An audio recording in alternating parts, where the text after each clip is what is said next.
안녕하세요. 중앙대학교 경영학과 21학번에 재학 중인 김도윤이라고 합니다. 네, 안녕하세요. 저는 한국교원대학교 초등교육과 3학년에 재학 중인 가희민입니다. 네, 안녕하세요. 저는 경희대 연극영화과 영화연출 트랙 2학번에 재학 중인 배주원이라고 합니다. 안녕하세요. 저는 이화여자대학교 심리학과에 재학 중인 22학번 김지민입니다. 안녕하세요. 저는 경상국립대학교 의과대학에 재학 중인 의예과 1학년 22학번 최수빈입니다. 안녕하십니까. 경희대학교 태경영학과 2학번 이채영입니다. 안녕하세요. 저는 중앙대학교 소프트웨어학부의 2학번으로 재학 중인 권기영이라고 합니다.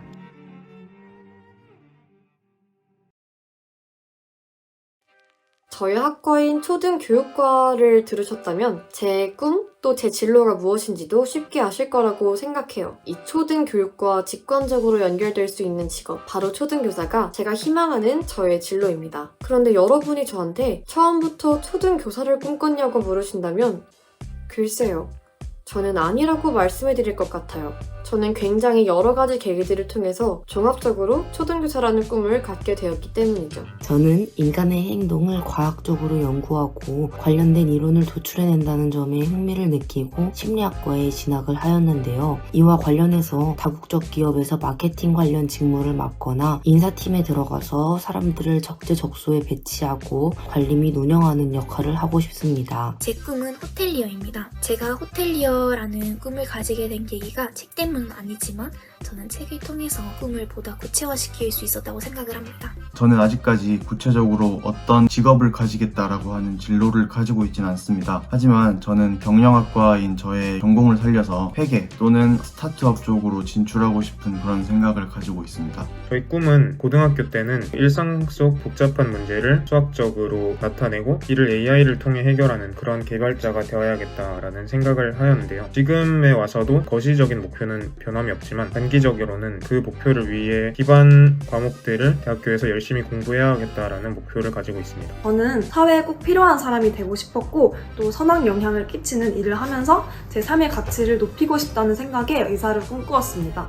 그런데 막상 대학에 입학해보니 어떤 의사가 되고 싶은지에 대한 고민이 더 커져서 더 많은 공부를 하면서 제 진정한 꿈을 찾아가보고 싶어졌습니다. 실제로도 학교 공부랑 실습을 하면서 꿈이 바뀌는 경우가 굉장히 많기 때문에 저도 공부를 하면서 제 흥미와 적성에 맞는 과를 찾아가 보려고 합니다. 제 꿈은 영화감독입니다. 영화감독이라는 꿈을 갖게 된 계기는 제가 중학교 3학년 때 인랑이라는 영화를 되게 재밌게 봤어요. 그런데 이제 인랑이라는 영화를 비평하는 유튜버가 굉장히 까내리더라고요. 거기서 저는 좀 충격을 많이 먹었어가지고 이 유튜버가 왜 이런 생각을 했는지 알아야겠다라고 생각해서 영화에 대해서 공부를 되게 많이 했습니다. 그렇게 하다 보니 영화라는 분야에 대해서 되게 매력을 느꼈고 영화를 찍고 싶다라는 생각까지 가지게 되어서 그때부터 영화를 시작하게 되었습니다. 그런데 영화 감독 하나만을 직업으로 하기에는 현실적으로 그리고 경제적으로 어려운 부분이 되게 많아요. 그래서 저는 영화나 영상 쪽 다른 일을 병행하면서 영화 감독을 하는 것을 꿈꾸고 있습니다만 제 첫 번째 꿈은 영화 감독입니다.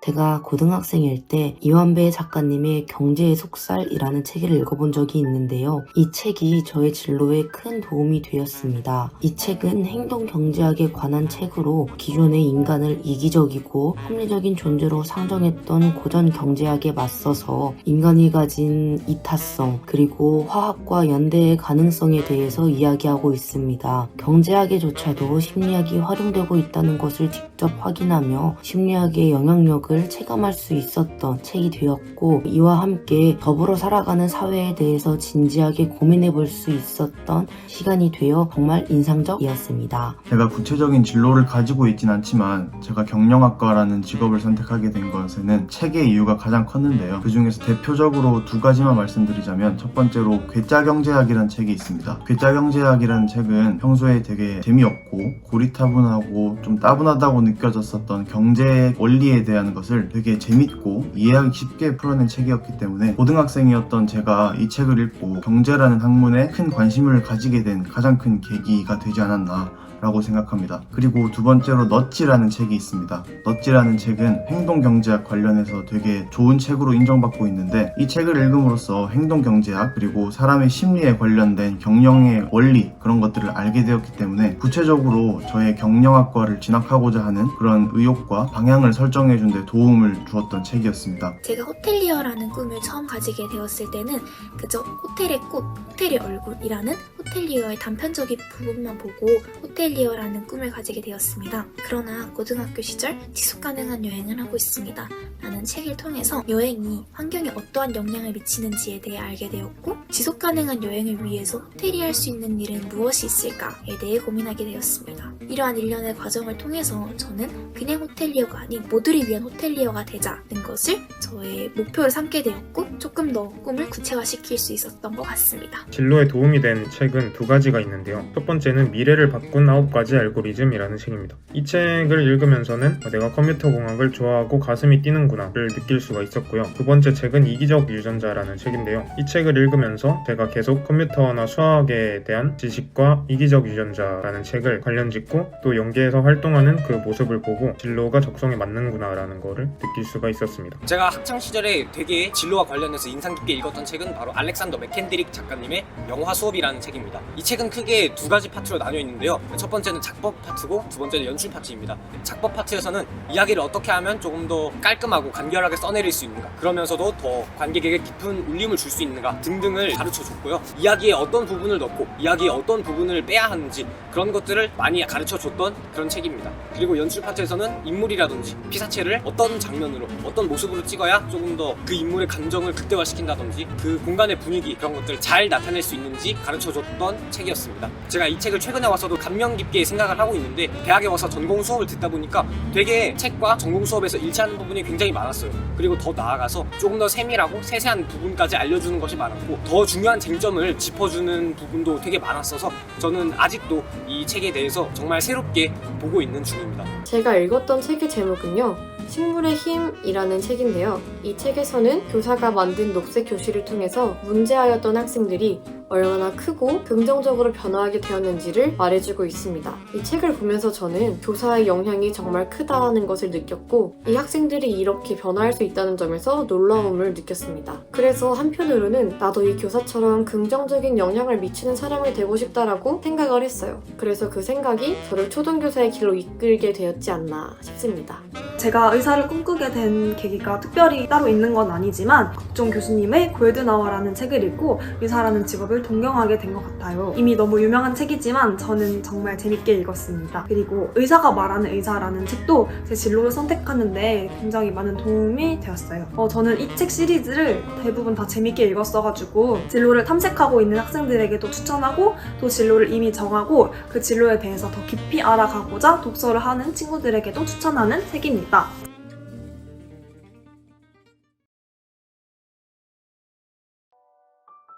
제가 추천해드리고 싶은 것은 역사책을 많이 읽는 것입니다. 역사책을 그냥 많이 읽는 것이 아니라 다양한 관점에서 바라본 역사책을 많이 읽는 것인데요. 하나의 사실, 하나의 역사적 사실이라고 해도 정말 다양한 관점에서 다양하게 해석을 할 수가 있습니다. 그렇게 다양한 관점의 책을 읽다 보면은 다른 사람은 어떻게 생각하는지, 다른 사회는 어떻게 생각하는지 등등을 많이 알 수 있을 거라고 생각해서 사람을 바라보는, 사회를 바라보는 스펙트럼이 굉장히 더 풍부해질 것이라고 생각을 해서 저는 역사책을 많이 읽는 것, 그리고 다양하게 많이 읽는 것을 추천해 드립니다. 그리고 추천해주고 싶은 책은 왜 세계의 절반은 굶주리는가 라는 책을 추천드리고 싶습니다. 이 책을 추천하는 데는 크게 두 가지 이유가 있습니다. 첫 번째로는 이 책은 읽기가 되게 쉬운 책입니다. 크게 어렵지 않고 책의 내용이 되게 쉽게 머리로 들어오기 때문에 누구든지 어떤 나이에든지 읽기 되게 좋은 책이라고 생각을 합니다. 그리고 두 번째로 우리 사회에서 우리가 평소에 보지 못하는 세계에 있는 불평등, 그런 문제들을 다시 한번 생각해 볼 수 있는 계기가 되는 책입니다. 우리는 평소에 되게 안락하고 따뜻하고 그렇게 살고 있지만 지구 반대편에 있는 아프리카 같은 대륙에서는 아직도 굶어 죽는 사람이 정말 많은데, 왜 이렇게 같은 지구에 살면서 큰 차이가 나는지, 누구는 굶주리고 누구는 비만 때문에 고생을 하고, 이러한 현상이 왜 벌어지고 있는지를 되게 알기 쉽게 얘기하면서 끝까지 철학적인 고민도 남겨주는 책이기 때문에 이 책을 추천드리고 싶습니다. 저는 이런 영향에 대해서 주목을 했는데 여러분들께 소개해드리고 싶은 책 이 습관의 힘에서는 내가 가지는 나의 생각, 나의 작은 말투 이런 것들이 나의 습관을 형성하고 이 습관이 나의 인생을 얼마나 크게 바꿨는지를 말해주고 있어요. 여러분들이 이 책을 읽으면서 나의 사소한 행동 같은 거를 탐구해보시고 긍정적인 습관을 형성하려면 어떻게 해야 할지 이런 것들을 탐구해볼 수 있는 시간을 갖길 바랍니다. 제가 초등학생 때는 정말 책을 좋아해서 세계여행책, 과학동화책, 그다음에 한국사 동화책, 추리소설까지 진짜 많은 책들을, 다양한 분야의 책들을 많이 읽었어요. 그때는 그냥 재밌어서 읽은 거였는데 나중에 책에서 읽은 내용을 다시 공부할 때 흥미도 훨씬 더 생기고 더 친숙하게 느껴져서 더 효과적으로 공부할 수 있었던 것 같아요. 또 학교에서 한 달에 한 권씩 고전 읽기 활동을 했었는데 그때 어렵고 긴 책을 접해보면서 자연스럽게 국어 독해 능력도 향상되어서 고등학교 때 국어 공부를 조금 더 편하게 할 수 있었던 것 같습니다. 또 고등학생 때 흥미롭게 읽었던 책은 10% 인간이라는 책입니다. 이 책은 인간 유전체에 관한 내용을 담은 책인데 사람마다 다른 개개인의 유전 정보를 분석해서 환자 맞춤형 의료를 제공하는 마이크로바이옴 프로젝트에 대한 관심이 생기는 계기가 되었습니다. 저는 이 책을 대학 자기소개서를 쓸 때에도 활용할 만큼 인상 깊게 읽었습니다. 그렇다 보니 잘 모르는 분야의 책이더라도 독서를 하면서 관심이 생기는 경우가 굉장히 많으니까 최대한 다양한 분야의 책을 읽으면서 지식과 흥미를 확장시키는 게 좋은 것 같습니다. 저는 초등학교, 중학교 동생들에게 딱히 어떤 책을 추천한다 라기보다는 생각하는 힘을 기를 수 있는 책을 많이 읽어라 라고 얘기를 하고 싶습니다. 진로를 위한 독서는 사실 고등학교 때 이르면 좀 중학교 이때쯤부터 해도 늦지 않았다고 생각을 하는데 기본적으로 책을 읽는 능력을 기르고 그리고 생각하는 힘을 기를 수 있는 그런 책들은 어릴 때부터 많이 접해보는 것이 저는 좋을 것 같다 생각합니다. 저는 그러지 못했기 때문에 조금 아쉬움이 남고 그래서 제가 나중에 아이를 키운다면 아니면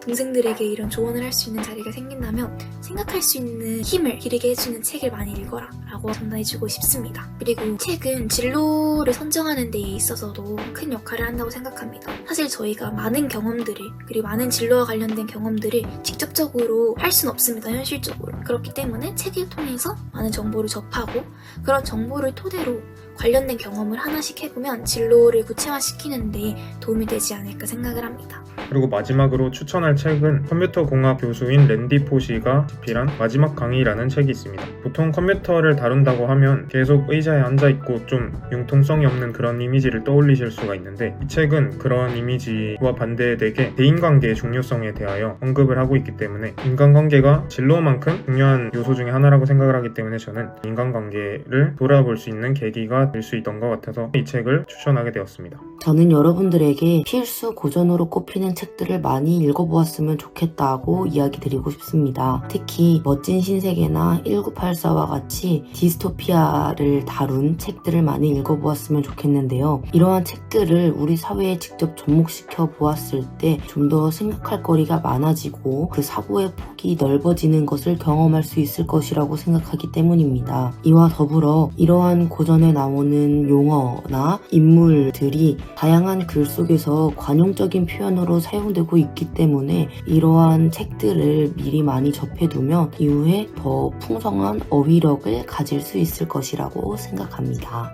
감사합니다. 이상입니다. 감사합니다. 감사합니다. 감사합니다. 감사합니다.